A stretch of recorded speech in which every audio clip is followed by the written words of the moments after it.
Hello and welcome to this video. In this video I will tell you a short story about an octopus named Tutu to learn about some of the cool superpowers octopuses have. So let's meet our friend Tutu, shall we? Tutu is quite hungry. His hunting luck has not been good today. He's already old for an octopus, so he cannot explore the bottom of the sea as well as in his young days anymore.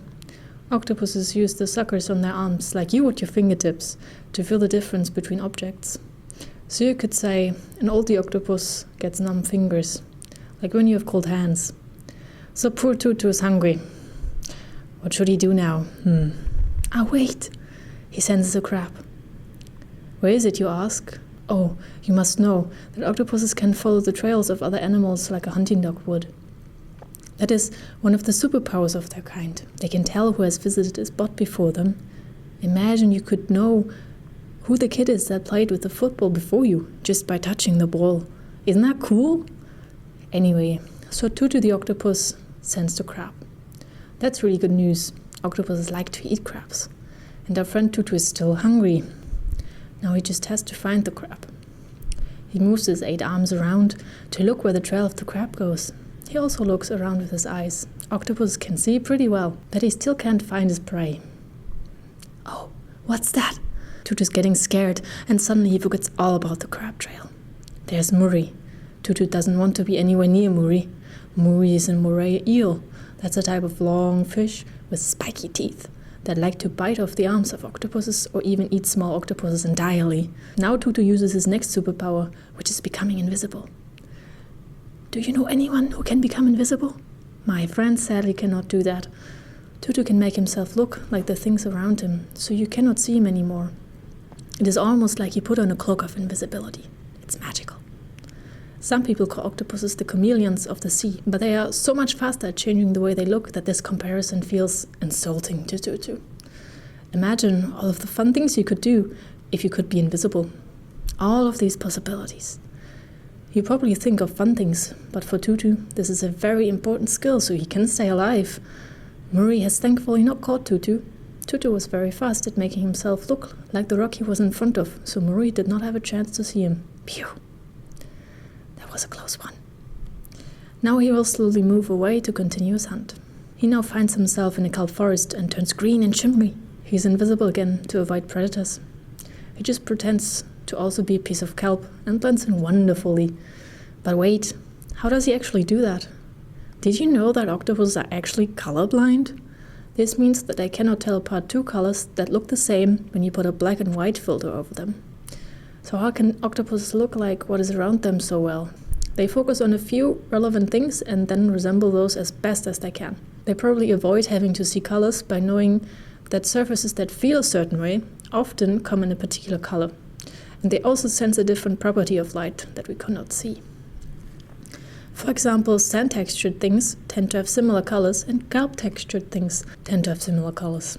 But octopuses cannot only change the color and shimmer of their skin, no, but they can also change the texture of it, meaning he can make his skin feel rough or smooth, for example. So now that he's in front of a rocky background, he can make his skin have a rocky and rough texture. Imagine you could make your skin look like tree bark.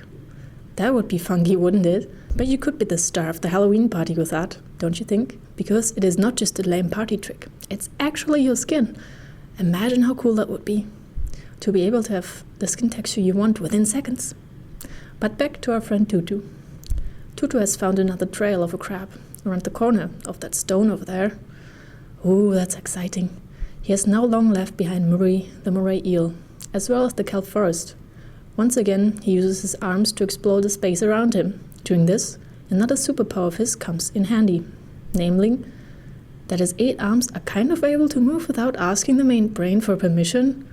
They are able to do their own thing. Isn't that strange? Imagine your arms would move on their own. That's a strange thought, isn't it? But it's also kind of cool, because it could be quite overwhelming to have to control 8 arms without any bones the whole day. Like this, it's much easier. But oh, what's that? Can you see it over there? That's Mana. Mana's a crab.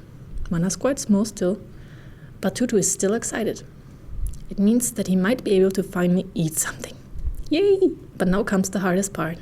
Actually catching Mana the crab. Mana tries to run and hide. but Tutu has already started spreading his web of arms over Mana. He quickly grabs her and holds her with the strong suction of all of the suckers he has on his arms. And he has a lot of arms and suckers. Do you think he would be able to get out of that hole again? I think I wouldn't. There are arms everywhere, and I think I would be disoriented and too weak to get away from the suckers. But no need to worry. There are no octopuses that could seriously catch you, as most species of octopus are quite small. And so they couldn't embrace your whole body, like Tutu does with Mana. But how does a soft jelly-like creature like Tutu now crack the hard shell of Mana the crab? Did you know that octopuses have a beak? Like the one a parrot has. Octopuses are quite cool, but also have a pretty strange mixture of features. They remind me of a chameleon plus parrot plus jellyfish mix when I look at their bodies. Tutu now makes good use of his beak and cracks the shell of the crab. Now he has to make the pieces he bites off really small. And when I say really small, I mean it. Octopuses have a central brain shaped like a donut that goes around the tube their food has to go through before reaching the tummy. So he makes really small pieces, and then they pass through the brain within that tube and go to his tummy. He's now a very satisfied octopus, and also finally not hungry anymore.